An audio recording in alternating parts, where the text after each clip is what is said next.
Welcome to Digital Asset News. My name is Rob. Today I just wanted to just do a quick transfer, which I think we're going to do this on a weekly basis, of the crypto that I've been dollar cost averaging per week and ship it over to my Nano Ledger wallet. And the reason for this is because I'll give you three good reasons, actually.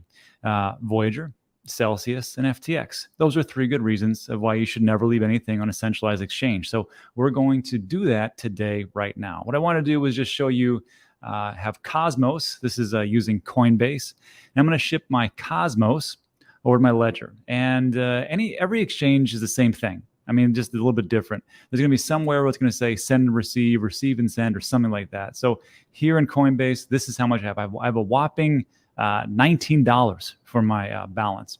So I'm going to click on send and receive, and it's going to ask me, okay, how much you want to send? I will be a little risky and send it all. And I want to preface it with this. If you're trying to send like $100,000, $5 billion, maybe you might want to do a test transaction first just to make sure it goes the right place. Just keep that in mind. I got 19 bucks. I've done this many times, so I'm not going to do the test transaction. So it's going to say here, where do you want to send it? And this is going to be the address. Now, Coinbase is a little bit different.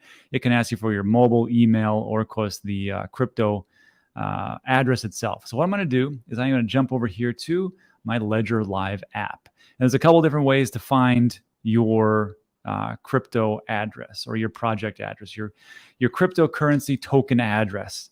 So we can go into portfolio and I can look at all the things that I have right here. And right here it says Cosmos. So I can click on Cosmos, Cosmos 1. And then see how it says send and receive? I can click on receive and it'll show me it. Or I can just be very simple. Just go to the receive on the left-hand side over here, click on receive, same thing, do a drop down, and I can go to Algorand, Cosmos, click on that and click continue. And it's going to say, okay, look, your device that you have right here, you're going to need to unlock it. This is my Ledger device. It's connected to my computer. I'm going to unlock it with my PIN, 12345. Just kidding. Don't worry. I didn't give you my PIN. And now that's unlock, connect and unlock. Open app Cosmos. Yes. And this is all done right here. Now it's going to say, look, here's the address that we have. Does this look right? And I'm going to compare the address that's on my screen to the one that's in my ledger. And it's Cosmos. I always just take a look at the first one. I don't compare everything. Cosmos 1P, Cosmos 1P, NR3. And I'm going to say approve. I'm going to click on my ledger device. That's it. So let me re-verify again because I forgot to do this. We're going to copy this address. Address copied. Now we're going to go back to Coinbase. I'm going to paste this in. Add a memo. When you're transferring things from an exchange to a cold storage device, you don't need a memo. The other way around, you do. And there'll be documentation. You can find that in the link in the description. But for transferring to a cold storage device, you don't need a memo. If it asks for it, you can just put in random numbers, 1, 2, 3, 4, 5, whatever. The message itself is like a reminder. This is to my Nano X. I'm going to click continue. And it's going to ask me, do you want to send now? Yes, I do. I do want to send now. Payment received. The network fee is 0.0025 Atom, which is next to nothing. We're going to click on send now. And it's going to ask me, okay, now you're going to do the Google Authenticator because I set this up because I like security. I don't like to lose things. I'm going to look this up on my phone. I'm not going to show you because there's no point in that. And I'm going to put this in. And of course, this always changes every 30 seconds. So it doesn't matter if you see that. And a couple of seconds. Great. Transaction usually takes a few seconds. Atom's pretty quick. And I just transferred 1.8 Atom. So I'm going to click on done. Let's come over here and check to see if it's actually there already. Please review. Don't need this. Get this out of here. Approve. Done. So what I'm going to take a look for is, as far as the latest operations, I did this at 8:44 p.m. At some point, it should come in, and that is it. Now, there's one thing I wanted to make mention here. There's different criteria for, oh, there it is, received 338. Boy, that was fast.